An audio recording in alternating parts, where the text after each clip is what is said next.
No, दूसरा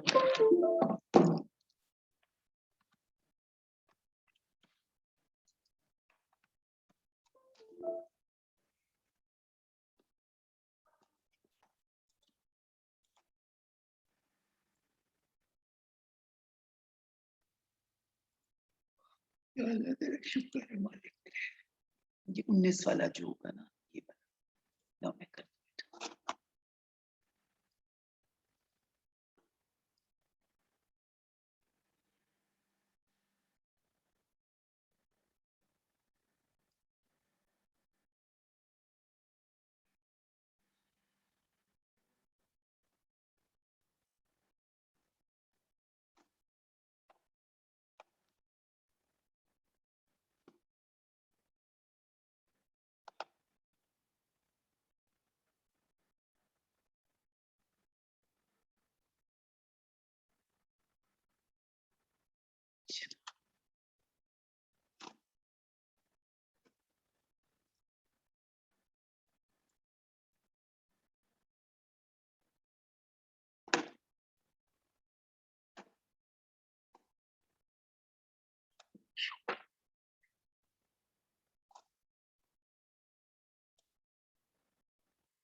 बच्चे उतर दें। हाँ बिल्कुल, मुझे तो ये ज्यादा कंफर्टेबल, बच्चों को ये सारा नजर आएगा, ये भी ये पूरी स्क्रीन नजर आ रही है, ये इसकी जरूरत नहीं है, जस्ट ये स्क्रीन पूरी कर, इसको कम छोटा कर।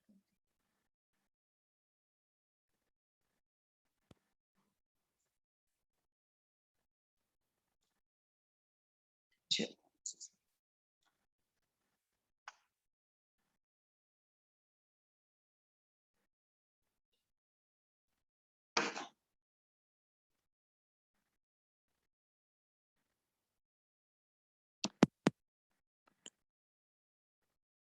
अस्सलाम वालेकुम, क्या हाल है रिदा? अल्लाह का शुक्र, ठीक ठाक। हाउ इज लाइफ गोइंग, कैसी जा रही है? रमजान कैसा जा रहा है भाई? ठीक ठाक। Where is rest of the class? किधर है मेरे बाकी बच्चे? सहरिश क्या हाल है? फातिमा? मैं ठीक हूँ मैम। ठीक ठाक। बेटा आप लोगों को जो जीआई की असाइनमेंट मिली है, समझ आ रही है आपको उसमें? Any difficulty that you face in solving that? Yes ma'am, समझ आ रही है। वो कल मैं सॉल्व कर रही थी, डिफ्यूज्ड और इंटेस्टाइनल एडिनोकार्सिनोमा जो है, उसमें एक पॉइंट है प्रोग्नोसिस का। जी जी जी जी। यस मैम, तो हाँ, वो मुझे so जो दोनों का प्रोग्नोसिस है ना डिफरेंस बेटा, prognosis may vary depending upon the grade in cases of intestinal type, but it is always worst prognosis in cases of diffuse type. ठीक है, prognosis आपका grade based होता है. So by definition, diffuse type is a poorly differentiated carcinoma. poorly differentiated. Ji, yes. so इसका prognosis is worst बल्कि. और जो intestinal type का, it may vary from good to intermediate to poor. ठीक है, सो ये इसमें। अच्छा, दूसरी चीज, एक आप लोगों ने अगर पढ़ा है बेटा, तो एक उसमें चीज एमसीक्यू, वेरी इंपॉर्टेंट एमसीक्यू। एक तो I have told you that you find Krukenberg's tumour, ऐसे ही है ना? सो क्रूकेनबर्ग्स ट्यूमर किसके बैकग्राउंड में होता है? Where do you find Krukenberg's tumour? It's in the background of intestinal type or diffuse type? Diffuse type. Diffuse type. Very good. So it's in the background of diffuse type. There is another MCQ. This was one MCQ, बहुत important. लेकिन there is another MCQ which is called Werkho's triad. Werkho's nodes होते हैं आपके. So in the left supraclavicular region, you have a swelling. और जब आप उसको aspirate करते हो, when you take biopsy of that, you find that it's a metastatic adenocarcinoma. So invariably, the primary is in the GIT and mostly in the stomach. ठीक है बेटा? So जो Werkho's triad है, this is high yield MCQ question. जो Werkho's triad है, I'm sorry, Werco's node hai. Werco's node is an abnormal node which is present in the left supraclavicular region. And when you take biopsy, you find a metastatic carcinoma, and usually the primary is, फिर वो आपको options देंगे, या आपको देंगे कि there is a malignant neoplasm in the left supraclavicular swelling. So the most likely origin of tear, this is called Werco's node, Sister Joseph's Mary node, falan falan. So the answer is Werco's node, right? And then there is another high yield MCQ based question. ये सिर्फ दो ज़्यादा important हैं, which is called Sister Mary Joseph's nodule. किसी को पता है इनके बारे में? No, ma'am. बेटा, it's science is just a matter of observation. So एक बाहर एक सर्जन हुआ करते थे, उनके साथ जो सिस्टर, हेड सिस्टर जो असिस्ट कराती थी ना, उसने ऑब्जर्व किया कि कभी कभार पेशेंट्स के पैरा अम्बिलिकल एरिया में एब्डोमेन पे स्वेलिंग होती है. सो जब उसने ये फाइंडिंग बहुत फ्रीक्वेंट देखी ना, तो उसने फॉलो करना शुरू किया बायोप्सीज को कि इसकी बायोप्सी में क्या निकलता है. तो अक्सर औकात जब वो पूछती थी तो कहते थे इसका तो जीआई में मैलिग्नेंसी थी, इसकी पैंक्रियाज में मैलिग्नेंसी थी. सो उसने अपनी सारी ऑब्जर्वेशंस को कंक्लूड किया इस तरह कि the metastasis of, it's very common finding that metastasis of tumors from the GIT and especially the pancreas, they usually metastasize to the skin of the abdomen. And then that swelling came to be known after her name, और उसको हम कहते हैं Sister Mary Joseph's nodules. ठीक है? So दो तरह के nodules आपने याद रखने हैं. Number one is the Werco's node, which is an MCQ, left supraclavicular lymph node, metastatic carcinoma from GIT, most likely stomach. Number two, another high yield question, और ये ज्यादातर वाइवा में अगर कोई पूछे और आप आंसर करो तो ये डिस्टिंक्शन बेस्ड क्वेश्चंस होते हैं. ये जिस वक्त इस लेवल के क्वेश्चन की बारी आती है तो समझ जाओ टीचर आपको डिस्टिंक्शन की फेज पे लेकर जा रहा है. ठीक है?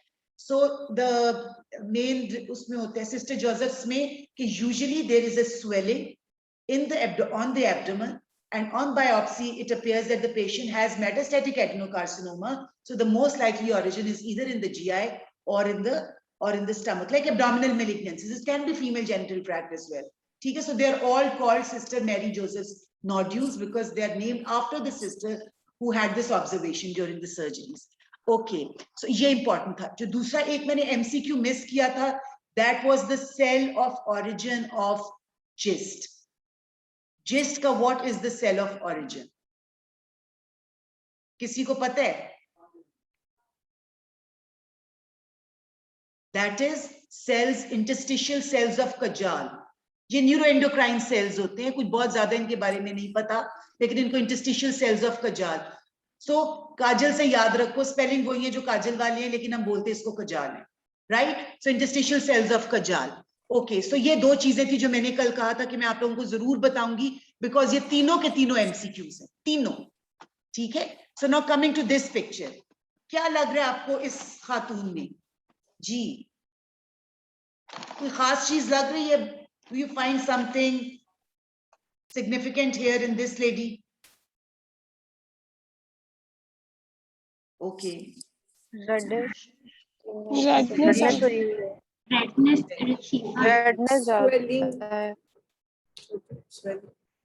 Swelling.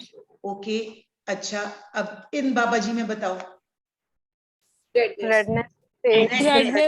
And redness especially in the malar area. ये देखिए, ये टिपिकल ये रेडनेस है. इसकी रेडनेस इतनी ज्यादा नहीं थी, इसकी बहुत ज्यादा रेडनेस है. ठीक है? इसमें बताएं. मैम, इसकी जो सबक्यूटेनियस वेसल्स है ना, वो बहुत ज्यादा डायलेटेड है. Very good, they are very prominent, very prominent. ठीक है? ये देखो फ्लशिंग है उसी मैलर एरिया पे, लेकिन you can see this delicate network of vessels जिसको हम कहते हैं टेलेंजिएक्टेटिक वेसल्स. टेलेंजिएक्टेटिक का मतलब होता है छोटी वेसल्स जिनका मुंह खुला हुआ. ठीक है? सो वो जब हमारे तो नजर नहीं आती, लेकिन इन पेशेंट्स में आती हैं. So yes, you are very very right. These three pictures in which you have malar flushes, skin के flushes, and very prominent vessels, जिसको हम telangiectasia कहते हैं, this is a feature of a tumor which is called carcinoid tumor. Rather ये carcinoid syndrome में होता है. सो carcinoid tumour क्या होता है? We have done that there are 4 types of tumors in the GIT. One are adenocarcinomas, which arises from the glands. The other ones are the lymphomas, which arise from the lymphoid tissue, which is present in the mucosa. And then we have GIST, which arises from the stromal cells, from the interstitial stromal cells of Kajal, the interstitial cells of Kajal, MCQ, MCQ, MCQ. And number 4, we have tumors which are of Carcinoid tumors. endocrine origin. In the stomach, that is, for example, the G cells, लेकिन और भी छोटे छोटे endocrine cells होते हैं. So the tumors that arise from the neuroendocrine cells, we call them carcinoid tumors. ठीक है बेटा? We call them carcinoid tumors. Get it? समझ आ गई बेटा? Yes, ma'am. Okay. So अब उसके बाद हम चलते हैं इस पे दोबारा. So these were carcinoid tumors. So the carcinoid tumors, they are very slowly growing. Usually they do not metastasize. Do not metastasize. लेकिन a few may metastasize also. ठीक है? And the primary sites usually ये ज़्यादा common होते हैं in the GIT, in the stomach, in the small intestine, jejunum, ileum, and in the colon, rectum, हर जगह पे liver में GIT में बहुत common होते हैं. लेकिन अगर आपको MCQ आए, the most common site of carcinoid tumor in the GIT is dash. ठीक है? So जब पढ़ोगे तो बेटा इन चीजों पे ध्यान रखना, ये MCQ based questions होते हैं. So the most common site of carcinoid tumors in GI is small intestine, especially jejunum and ileum. 40% of the tumors, of the carcinoid tumors, they occur in the ileum and jejunum. ठीक है? So this is an MCQ. So they are slowly growing tumors, rarely metastasize, and when they metastasize, we called it carcinoid syndrome. ठीक है? क्यों कहते हैं ये हम बताएंगे. So next is, so at the end of this lecture, you're all expected to know that what is carcinoid tumor and when will you call it carcinoid syndrome. What is the gross and microscopic appearance? क्योंकि ये appearance आपको scenario में आएगी और आपने answer देना होगा. So gross and microscopic appearance, and number 3, what happens in carcinoid syndrome, and what are the MCQ, MCQ, MCQ? What are the syndromes which occur as predisposing factors for this tumor? So the first question that we have to answer is, what is a carcinoid tumor? So carcinoid tumor is a tumor which arises from the neuroendocrine cells. ठीक है? From the cells of Kajal in cases of, जैसे stomach वगैरह intestine में होता है. In cases of intestine, okay. Just a minute. नहीं आ रहा ये आ गया ठीक. अच्छा ठीक है. So this was the first thing that we're expected to know. The second thing is, what is the gross appearance? So the gross appearance is, they are polypoidal. से ये push कर रहे होते हैं. इस तरह सा push कर रहे होते हैं. So they actually appear polypoidal, which causes obstruction. And what is the color of these tumors? Green yellow. Very good. Very good. The color of this tumor is yellow. MCQ clue. अगर आपको yellow color tumor of GIT आया, you have only one tumor, and that is carcinoid tumor. ठीक है? So carcinoid tumors are the tumors that arise as a polypoidal swelling in the growth, in the small intestine, in the stomach, rectum, etc., appendix, etc. And grossly, they are yellow in color. ठीक है? They are yellow in color. And what is their microscopic picture?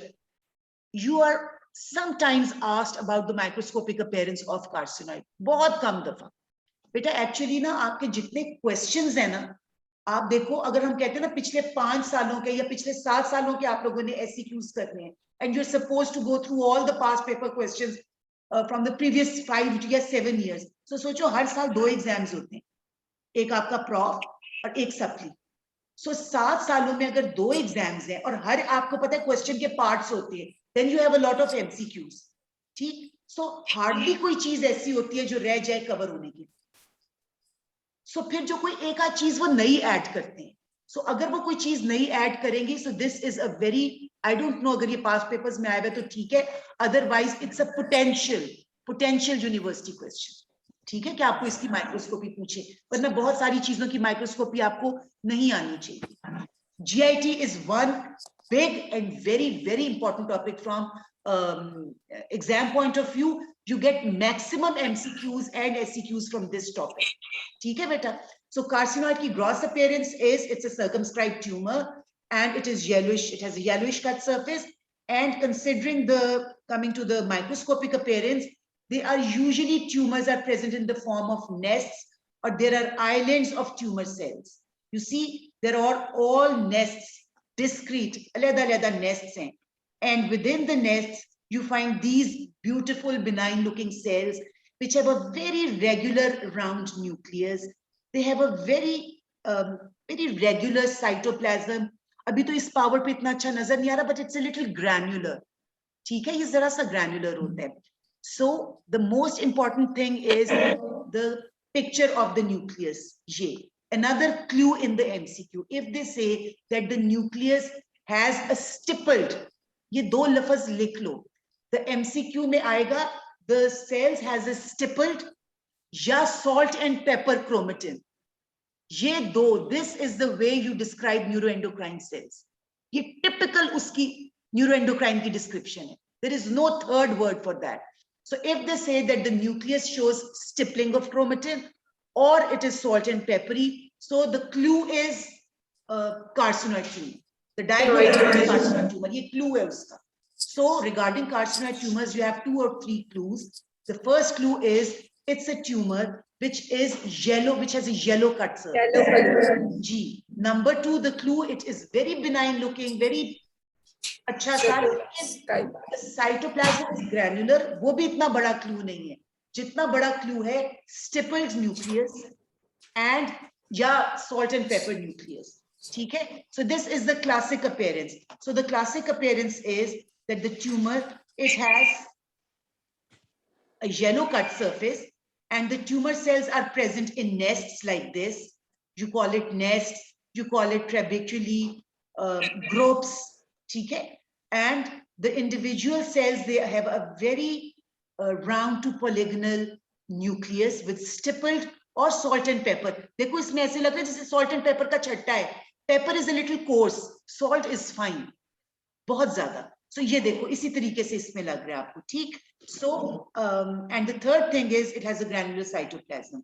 So this was all about the carcinoid tumor. And what are the conditions in which which can predispose to another MCQ. मैंने आपको बताया बेटा, कुछ MCQs बनाते हैं जिनमें से 40 to 50% होते हैं which everyone can do. सारी क्लास उसका लायक बच्चा भी करेगा, ना लायक मतलब कम पढ़ने वाला बच्चा भी करेगा.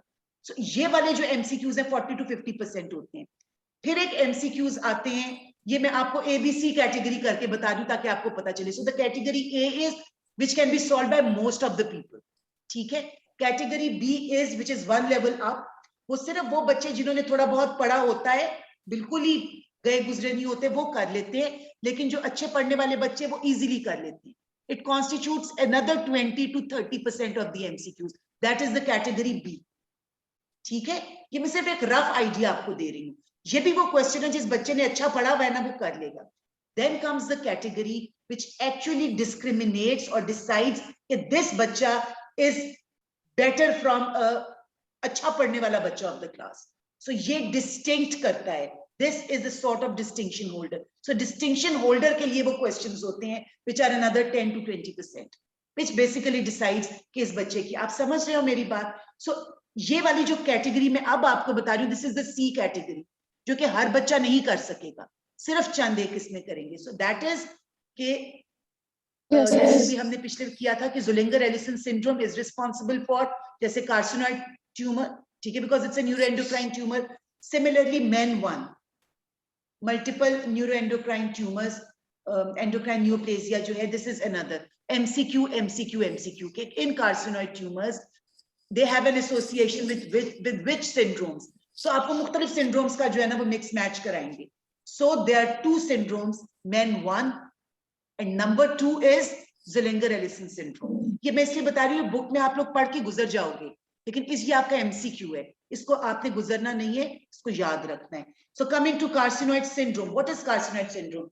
So normally these are tumor cells. They produce neuroendocrine mediators in very little amount, and that is usually metabolized in the liver. वो हो जाता है. So ट्यूमर ने बनाया, छोटा सा ट्यूमर है, उसे थोड़ी सी सेरोटोनिन बनाई, थोड़ी सी हिस्टामिन बनाई, वो लिवर में गया, it is metabolized because you know all of the blood from the GIT, that is the portal circulation, it goes to the liver. So इसी वजह से जो mets of GIT है ना, इसकी बहुत common site is liver. Why? Because the blood from the GIT directly goes to the liver. ठीक है? So इस वजह से जो कार्सिनोइड ट्यूमर है, when the blood goes into the liver, so जितनी थोड़ी बहुत हिस्टामिन इन्होंने ज्यादा बनाई हुई है, ये serotonin, that goes in the liver and gets metabolized. ठीक हो गया सारा काम. समझ आ रही है बेटा? Yes, Yes, ma'am. हमजा समझ आ रही है बेटा आपको? रमशा, उस्मान बेटा समझ आ रही है? Yes, ma'am. अच्छा. So carcinoid syndrome में normally ये होता है कि these are small tumors. They produce neuroendocrine mediators like serotonin, like histamine, that you've already done in third year.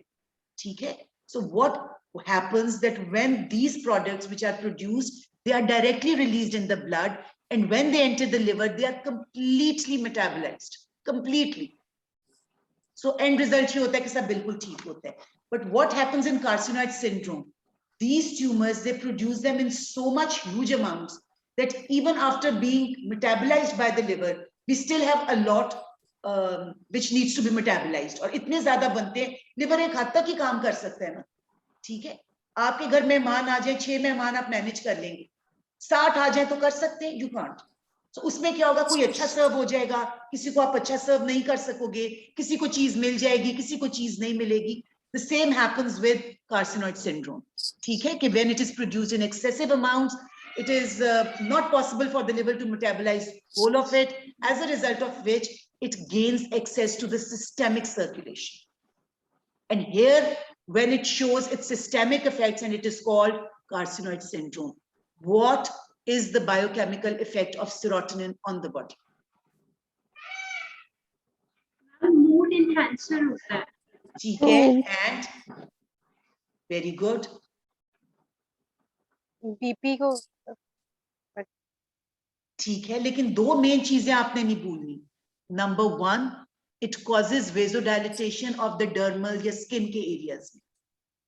ठीक है? Cutaneous vasodilation होती है, as a result of which a patient has flushing, as the result of which you can see the telangiectatic vessels, समझ आई, delicate vessels on the skin. So number 1 is cutaneous vasodilation, and the second thing is bronchospasm.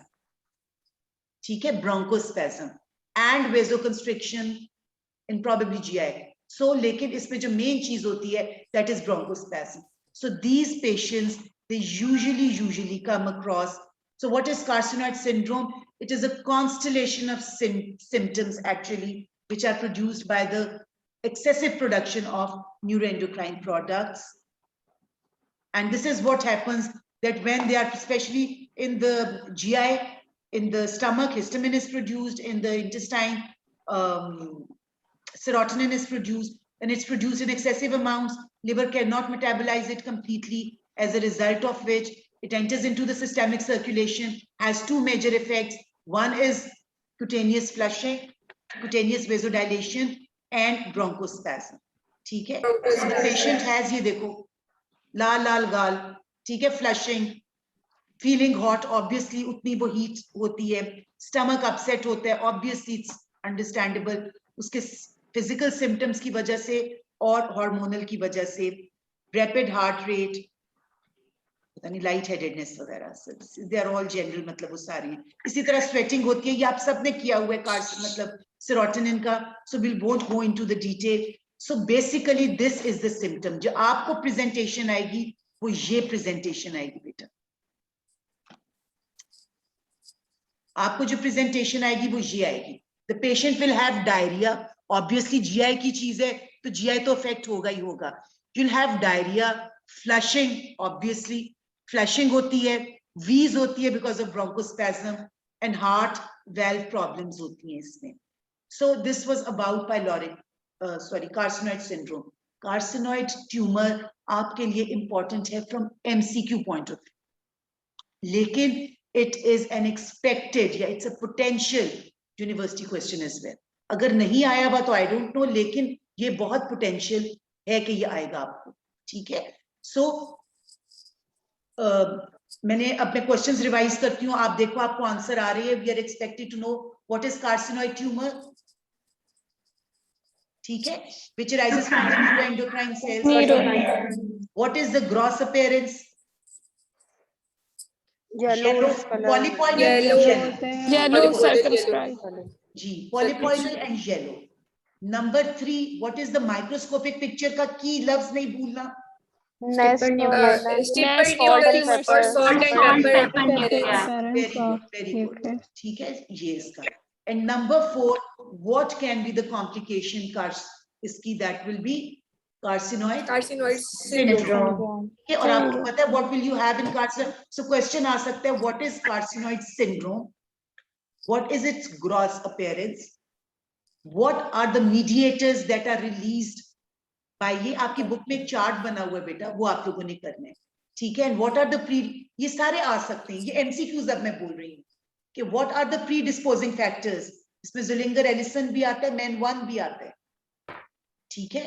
Number 2, और इसमें आपसे क्या पूछ सकते हैं? और आपसे पूछ सकते हैं कि कौन से मीडिएटर्स रिलीज हो रहे हैं.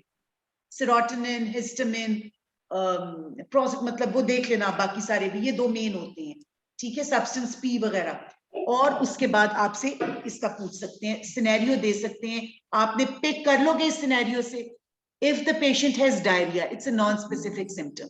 अगर फ्लशिंग की बात करेंगे एंड साथ में ब्रोंकोस्पैज्म की बात करेंगे, दैट इज डेफिनेटली. और एज ग्रुप इसमें the more common age group is 60s में. मैंने जितनी तस्वीरें दिखाई है वो सब जरा बड़ी उम्र के थे. सो 60s के राउंड अबाउट एज होती है इसमें.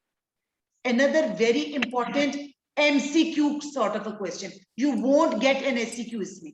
जब मैं कहती हूँ ना you won't get, इसका मतलब है कि expected नहीं है. देखो unexpected कुछ भी आ सकता है, लेकिन इसमें से MCQ आएगा. यूनिवर्सिटी UHS में भी है, हम भी अपने एग्जाम्स में देते हैं. So what is pyloric stenosis? ये पिक्चर याद रखो. चलो मुझे बताओ क्या नजर आ रहा है इस पिक्चर में. Vomiting or Projectile vomiting. Bile बस stain. this is pyloric stenosis, congenital pyloric stenosis. ठीक है. Congenital pyloric stenosis, this is such a beautiful picture.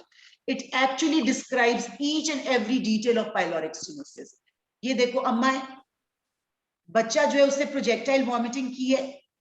So I just fed you and you're vomiting like broken pipe. So basically ये देखो उसने किया क्या. It's projectile vomiting after feeding. This is one clue. Number 2, feed me fast. अब वो रोई जा रहा है. अभी उसकी अम्मा ने कहा मैंने तुम्हें फीड कराया है, उससे वॉमिट कर दिया, वो फिर रोई जा रहे हैं और वो कहते हैं हंग्री अगेन. ये ही पिक्चर होती है कि जो बच्चा होता है वो बार बार फीड मांगता है, इसलिए क्योंकि पाइलोरिक स्टेनोसिस की वजह से कुछ आगे नहीं जाता. जो उसने खाया होता है वो वॉमिट कर देते हैं और फिर भूख उसको लगती है और वो फिर कहता है कि जी मुझे और दो. सो अब इन्फेंट की this is another clue. First 2 to 3 weeks usually congenital pyloric stenosis, इसकी 2 causes हैं. Either it occurs in patients like Turner syndrome.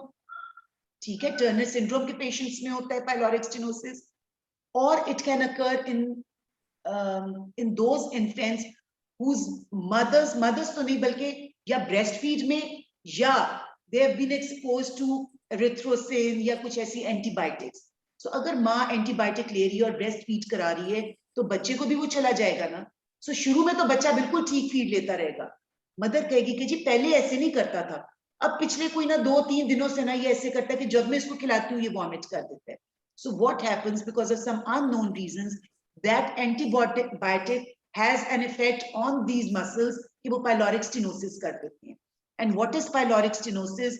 Pyloric stenosis में ये देखो, it appears in the form of a, जिस वक्त खाना आता है तो ये देखो उसका बल्ज आ जाते हैं उस जगह पे जहाँ पे उसका स्टमक है. ठीक है. ये देखो ये नजर आता है. बकायदा। और ये देखो बाकी बच्चा कितना इमैसिएटेड है, उसकी हड्डियां तक नजर आ रही हैं, लेकिन there is a bulge in the epigastrium, right? So this is वो, और ये देखिए this is pyloric stenosis, this is stomach, this is the first part of duodenum, and this area is hypertrophied. So this is actually hypertrophy.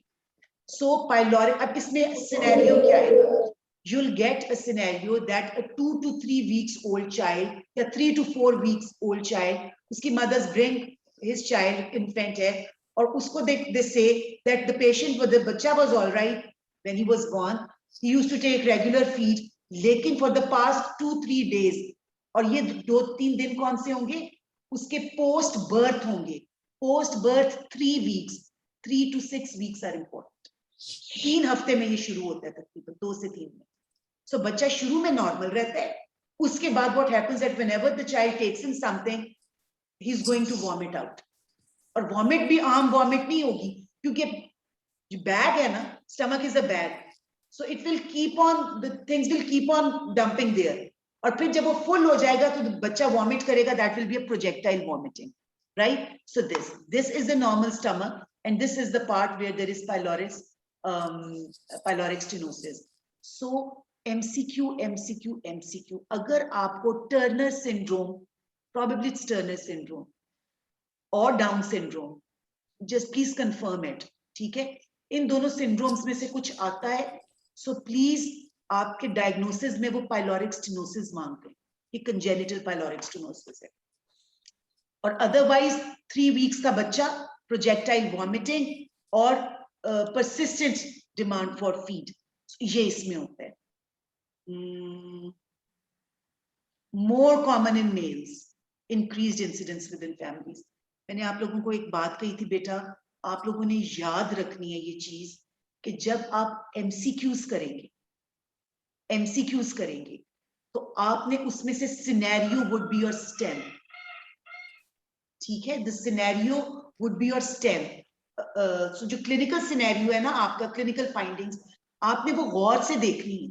ये जो मैं topics MCQ कह रही हूँ खास तौर पे इनकी, ताकि आपको क्लू मिले, ठीक है? सो नाउ कमिंग टू आज का तो हमारा यही था। अब I want to discuss, sorry बेटा ma'am, pyloric stenosis is associated with Down syndrome and such. with Down, not Turner's, with Down syndrome, ठीक है? मुझे यही लग रहा था कि it's not Turner's, so that is associated with Down syndrome. MCQ आपको सीधा सीधा नहीं पूछेंगे, आपको ये देंगे, हिस्ट्री देंगे, और इसी हिस्ट्री में देंगे कि mother brought his child who was well after birth and now he has complaints of projectile vomiting after every feed, ये वाला. So the most likely, yet मतलब and the patient is diagnosed to have, yet the patient is a case of Down syndrome. Down syndrome भी बाद में पता चलता है, इतनी छोटी उम्र में नहीं पता चलता, लेकिन जब वो ये आपसे करेंगी तो या वो Down syndrome पूछना चाह रहे हैं या पाइलोरिक स्टेनोसिस, इसमें से आपको MCQ आएगा, SCQ नहीं आएगा, ठीक है? So with this we finish the stomach part, वो वाला. अब I would like you to please discuss the assignments with me. Ma'am assignment में क्वेश्चन है कि difference between malignant peptic ulcer and benign peptic ulcer, please वो discuss करते हैं। Kind peptic ulcer नहीं, malignant ulcer and benign ulcer. आगे peptic ulcer लिखा हुआ था तो नहीं, अगर वो होगा बेटा, peptic ulcer can become malignant. सो क्या आप लोगों के ख्याल में डिफरेंस होगा? वेरी गुड, बताएं क्या डिफरेंस होगा? जब आप, मैंने जो बेटा इसमें लिखा है ना, आप लोगों ने जब लिखना है तो याद रखना, आपने हिस्ट्री से अपने जहन में रखना है, अल्सर को ज्यादा डिफाइन करना है, डिस्क्राइब। अगर हम सिर्फ अल्सर को सबसे पहले करते हैं, सो एक है ये, this is peptic ulcer and this is malignant ulcer. So peptic ulcer का मैं पूछती हूँ, मुझे बताओ size, what would be the size of peptic ulcer? Ma'am small होगा, small to moderate, muscle layer से ज्यादा डीप नहीं जाएगा, उससे ऊपर ही जाएगा. नहीं, परफोरेट कर सकता है बेटा, रेदा परफोरेट कर सकता है, so it can go deep, ठीक है? It can touch the serosa. So इसमें साइज इज डिफरेंट. जो usually peptic ulcers small size, If they are larger, so they'll then become, they'll touch the mucosa, they'll cause perforation, they'll have bleeding, they can have bleeding, lekin mostly they're small because of the symptoms they are noticed earlier. Okay? Compared to the malignant ulcers. The malignant ulcers are large. ये silent ulcers होते हैं, they are large. Okay? Number 2, so one is the size. Number 2, what is the shape in cases of peptic ulcer? Regular. Punched out, very clean, punched out, regular. Whereas the malignant ulcers are very irregular. कोई शक्ल नहीं होती। Irregular. जिधर growth शुरू हो जाती Necrotic है, and sloughed out. जी बिल्कुल. So they are very sharp, punched out, whereas malignant ulcers are very irregular. ठीक है, 2 points. तीसरी चीज, what about the base of the ulcer, floor of the ulcer, base? क्या होता Very है? smooth, very smooth. Very Smooth smooth in and clean benign. in cases of Peptic peptic ulcer. ulcer. Pepsinogen. Because of pepsis. So peptic ulcers may the base is clean. And what about the base of Rough. malignant ulcer? Rough base. rough Dirty. and necrotic debris होता है बहुत Yes. सा. Dirty, necrotic, pussy, very dirty. ठीक है? So ये 3 चीजें होगी. And the last thing is, what about the edges of the ulcer? Ma'am इसके तो clean होंगे, regular होंगे. They are usually in line with the skin, with the rest of the gastric mucosa. Whereas, में everted होंगे. हाँ, वो heaped up होते हैं. Malignant ulcer heap, समझो गड़ा खोद रहे हो एक आप. So गड़ा खोद रहे हो, so अंदर से ही आप निकाल के बाहर करते जा रहे हो ना, deep depth बनाने के लिए. So gastric ulcers तो deep होते जाते हैं malignant. So वो जो गड़ा बन रहा है ना, they have heaped up margins, edges. So ये 3 चीजें आपने नहीं भूलनी. जब भी you describe an ulcer, you describe the size of the ulcer, you describe the base of the ulcer, you describe the edges of the ulcer, and you describe the margins of the ulcer. So they are the 4 things which you describe when you compare and differentiate the benign ulcer from a malignant ulcer. So the size is usually small in cases of peptic, but it is variable, very variable. आप नहीं कह सकते in cases of malignant ulcer. Number 2, the peptic ulcers की जो base है, the margins मतलब से side पे जो होते हैं, the margins are clean, the margins are very circumscribed, जरा clear cut होता है, punched out. Whereas in case of malignant ulcers, they are irregular. Edges होती है वो जो उसकी साइडें होती हैं. The edges are almost in line with the mucosa, जरा सा, लेकिन the दूसरे में edges are heaped up. जैसे किसी ने बस फेंकता जा रहा है गंद उधर. And number 4 is the base, which is clean in cases of peptic ulcer, and it is very, very dirty, necrotic in cases of malignant ulcer. ये मैंने आपको खास इसलिए क्वेश्चन दिया है बेटा, क्योंकि सिनेरियो में आपको अल्सर्स की सिर्फ 2 डीडीज हैं, या वो बिनाइन पेप्टिक है या वो malignant है. सो आपने अपने सिनेरियो में ये किस तरह पता चलाना है कि वो बिनाइन है कि malignant, वो इस अल्सर की शेप से आप करोगे. ठीक है? And मैम साइज का कोई डिफरेंस है? साइज का साइट जो पेप्टिक अल्सर, हाँ जी, आप उसको भी डाल सकते हो. जो पेप्टिक अल्सर है, it usually occurs at the junction of body and antrum close to the lesser curvature, whereas आपका जो malignant ulcer can occur anywhere, usually on the towards the greater curvature side, लेकिन ये कहीं पे भी हो सकते हैं. ठीक है? इसके अलावा आप हिस्ट्री भी उसकी अगर कुछ डालना चाहो तो डाल दो, लेकिन अदरवाइज मेन डिफरेंसेस यही हैं. ठीक है? और आखिरी आप कर लो कि जी हम बायोप्सी कराएंगे तो उसमें हमें पिक्चर अल्सर की मिलेगी, उसमें बायोप्सी कराएंगे तो हमें malignancy की मिलेगी. ठीक है? malignant ट्यूमर सेल्स होंगे. सो ये क्वेश्चन आपको मुश्किल लगा. अब ठीक है इसका answer? Yes, ma'am. Thank you. अच्छा, और कौन सा क्वेश्चन आपको मुश्किल लगा बेटा? मैम उसमें भी पॉलिप्स के भी क्वेश्चन है.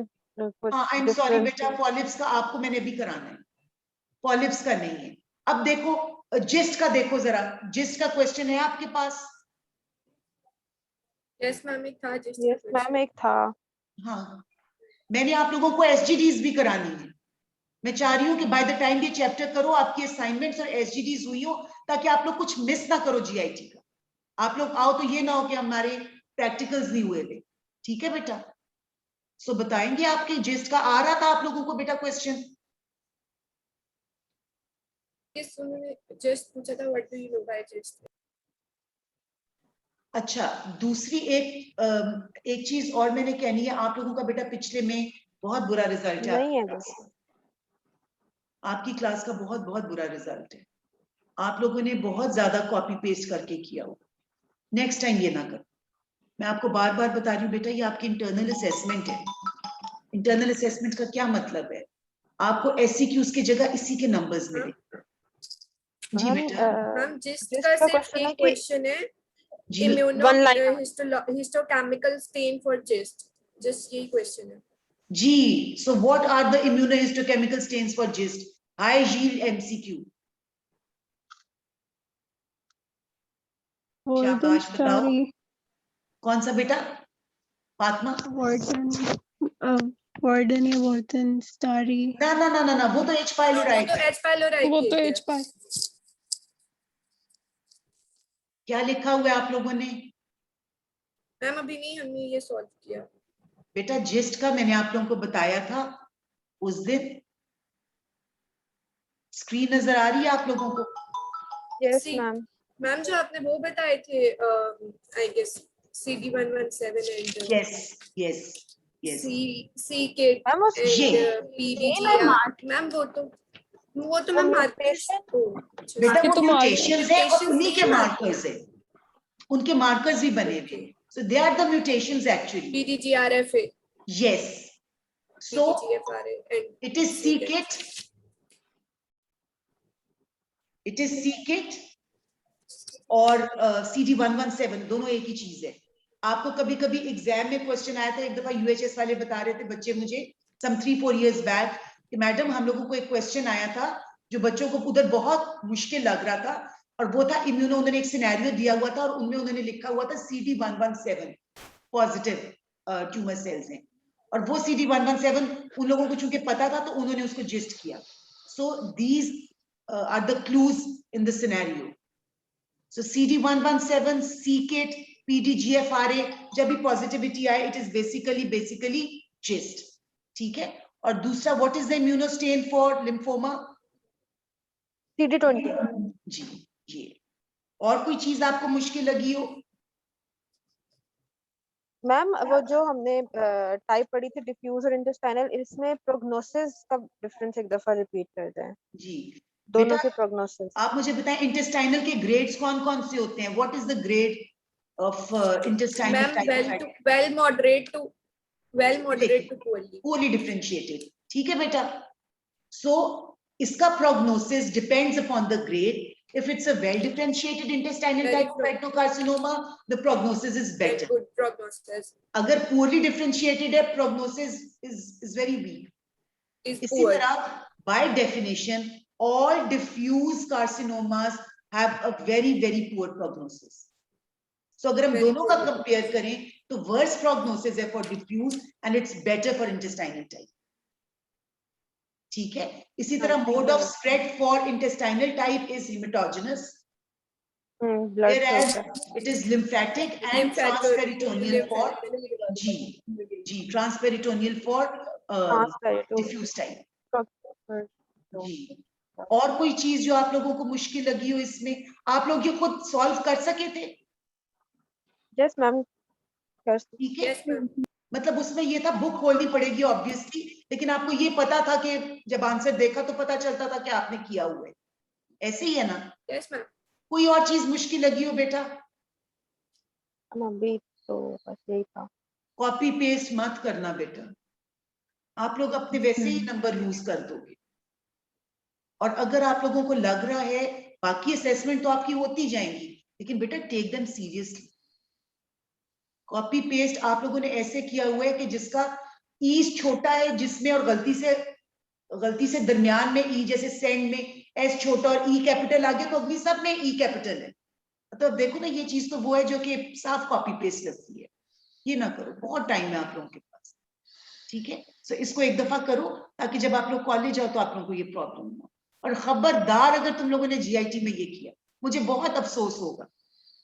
ठीक है, बिल्कुल नहीं मैम वो करना जो ये कुछ जीआईटी। क्वेश्चन है उनके आंसर्स तो एक सेम ही है ना, मतलब वो जो 1 लाइन क्वेश्चन आंसर है। बेशक सेम है, हम सेम के ऊपर नहीं कहते हैं, लेकिन फॉन्ट में जब प्रॉब्लम आती है ना, देखो एक तो लाइंस पूरे की पूरी जिसने अपने हाथ से किया हुआ है ना, उसके कितने ही पेपर्स हैं उसी हाथ की हैंडराइटिंग की, number 1।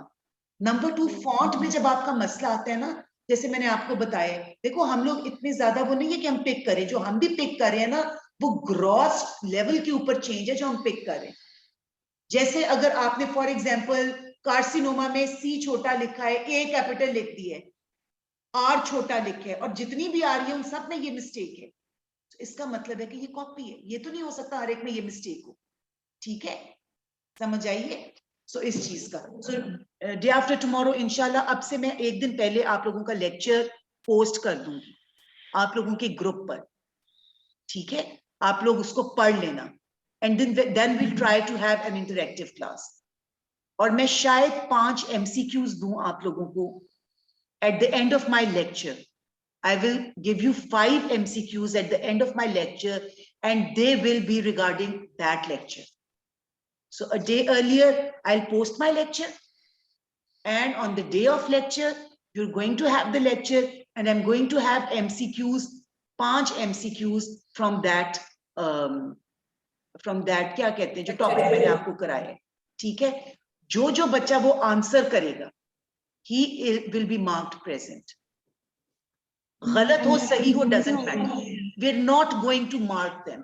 We're not going to आपको उसके नंबर नहीं देंगे, लेकिन your attendance will be on the basis of वो जो MCQs आप दो।